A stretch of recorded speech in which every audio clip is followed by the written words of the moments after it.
Dear student, today we are going to start new chapter.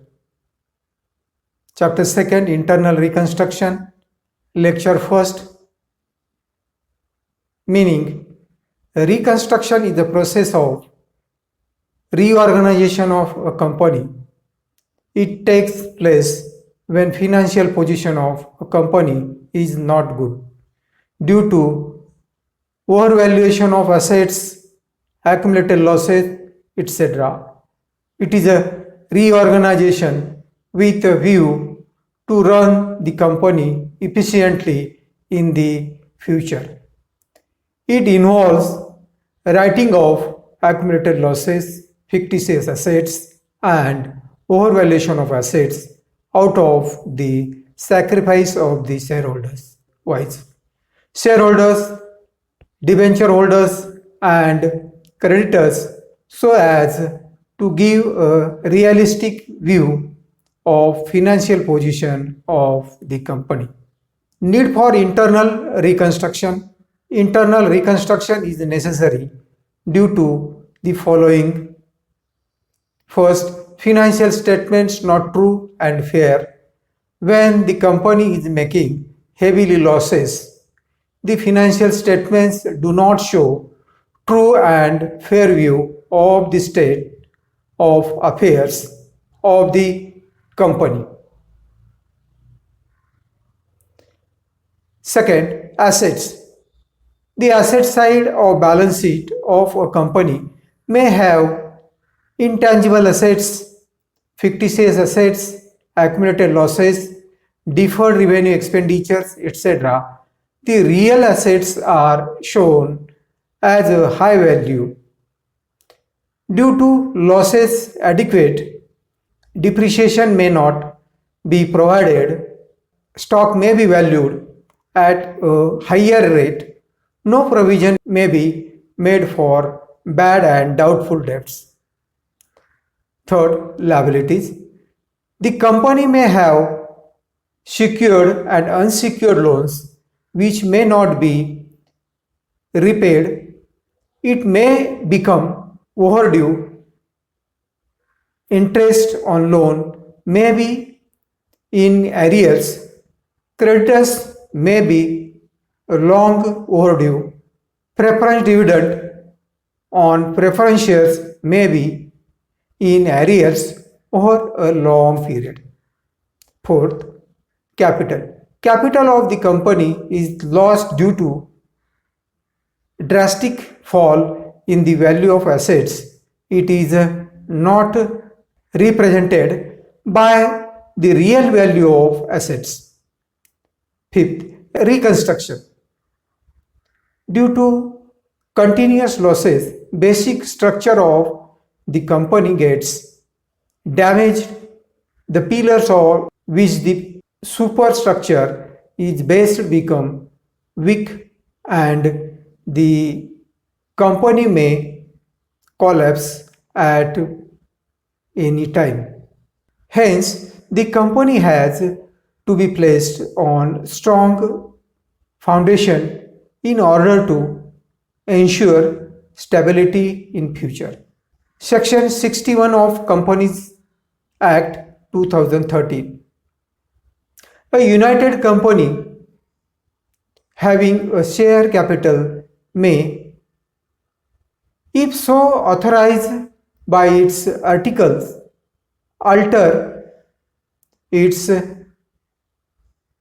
M/A in its general meeting to A. Increase its authorized share capital as its think fit.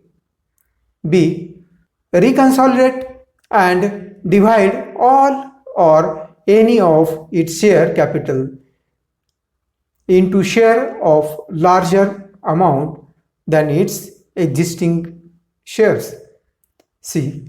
Convert all or any of its fully paid up shares into stock and convert that stock into fully paid up shares of any denomination. D. Subdivides its shares into shares of smaller amount than is fixed by MA. E. Cancel shares which have not been taken or agreed to be taken by any person. Procedure for reduction of capital. A. Ensure that AA authorized reduction of capital if there is no authorization. Alter the AA as per Section 14 of the Companies Act 2013. Second, convert board meeting to A. Approve the scheme of capital reduction. B. Fix date, time and revenue for holding general meeting for passing special resolution. Third, issue notice of general meeting to all members, directors and auditors of the company. Third, hold general meeting and pass special resolution. Fifth, file e-form MGT 14 along with a certified copy of the special resolution, copy of explanatory statement, copy of altered MA and A, the register within 30 days. Sixth, apply to NCLT for confirmation of capital reduction in form RSC first with fees of rupees 5,000. Seventh, the tribunal shall give notice of application to the central government, registrar and creditors of the company and take into consideration and representation received within 3 months of notice. 8. The tribunal, if no representation is received, confirm the reduction of share capital. 9.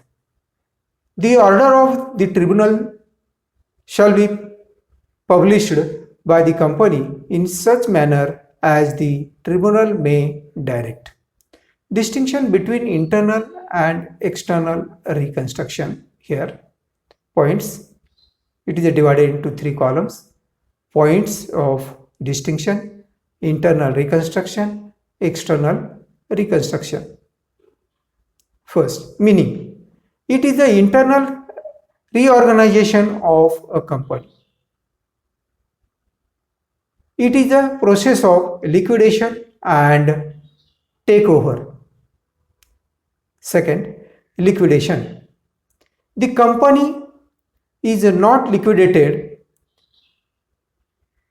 The company is liquidated. Third, takeover.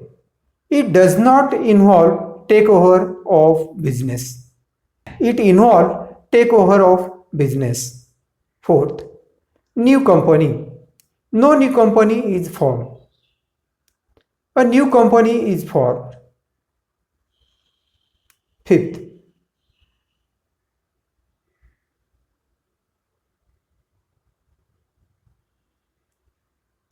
it may take place through fresh issue, consolidation, subdivision of shares and cancellation of unissued shares.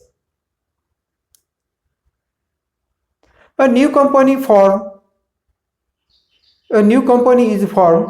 to take over the business. It may take place through liquidation and takeover.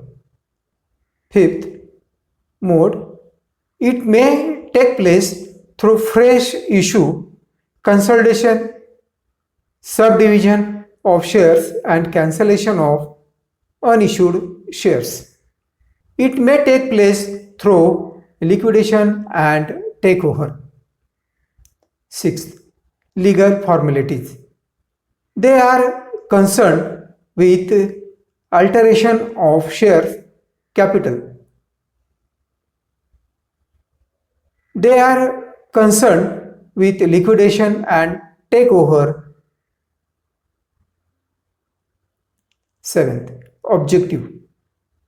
The objective is to write off the losses out of the sacrifice of the claimants and place the company on strong financial base. The objective is to take over and increase the competitive strength. 8. Section. It does It is done as per Section 66 of the Companies Act 2013. It is done as per Section 319 of the Companies Act 2013. Methods. First, alteration of share capital. As per Section 61 of the Companies Act 2013, a limited company can alter the capital clause of its memorandum of association provided it is authorized by its article of association.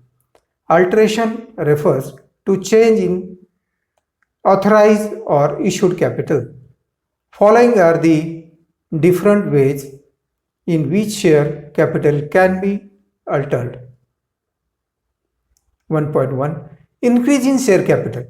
The company can increase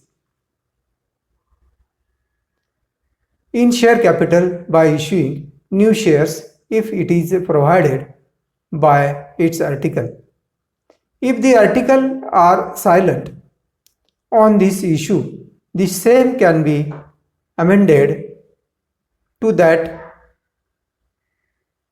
effect by passing by special resolution. Journal entry. Bank account debit to equity share application and allotment account. Equity share application and allotment account debit to equity share capital account. 1.2 Consolidation of shares. Consolidation refers to conversion of shares of smaller denomination into share of larger denomination.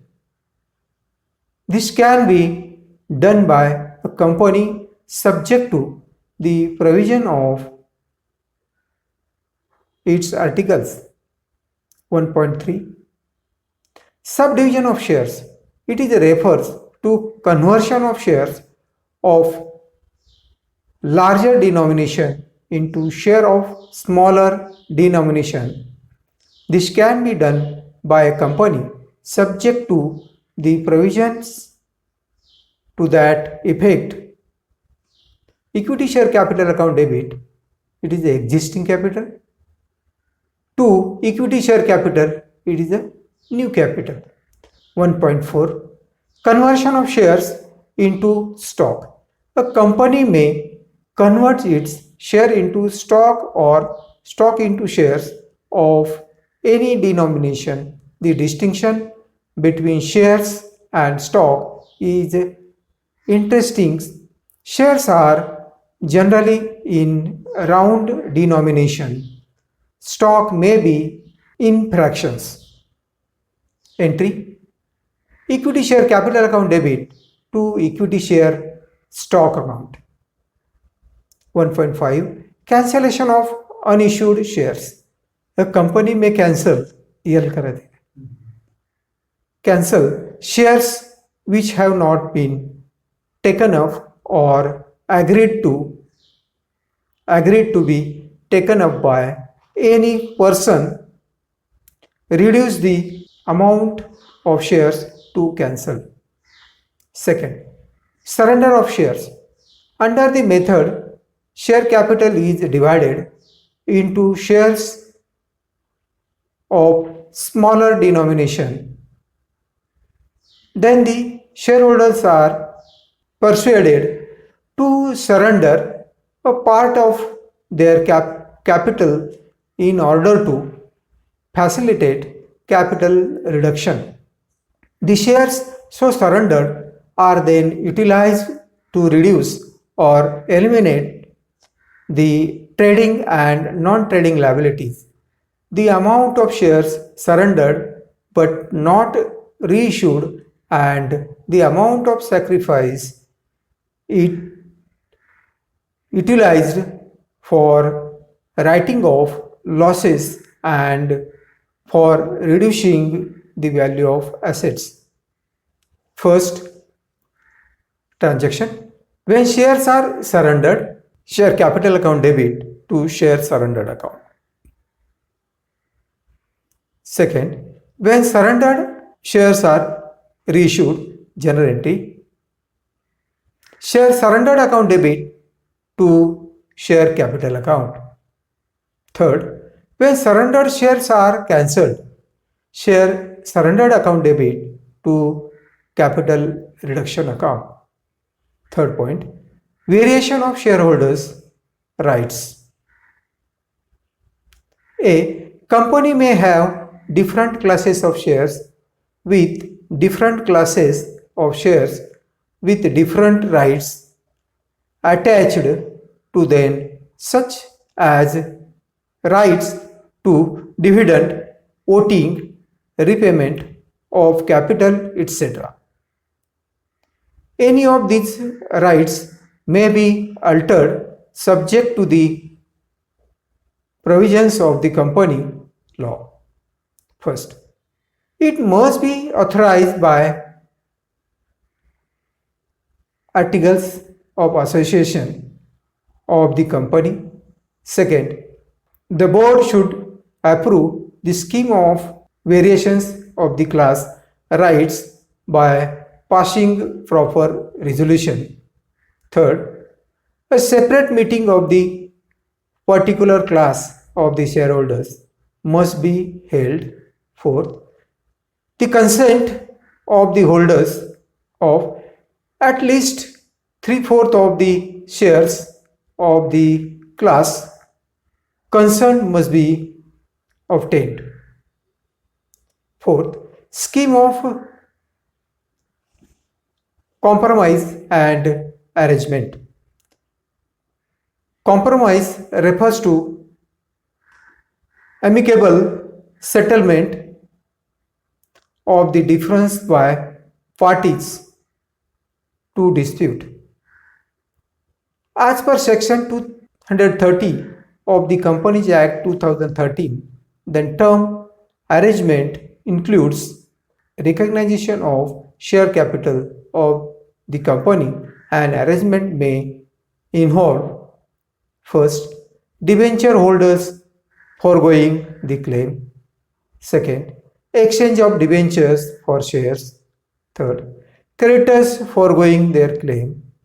Fourth, creditors agreeing to receive debentures shares in payment of their claim. Fifth, preferential holders foregoing their claims for arrears of dividend. Sixth, preferential holders agreeing to accept reduced rate of dividend in future. Seventh, equity shareholders agreeing to accept reduced rate of dividend in future. Thank you, student.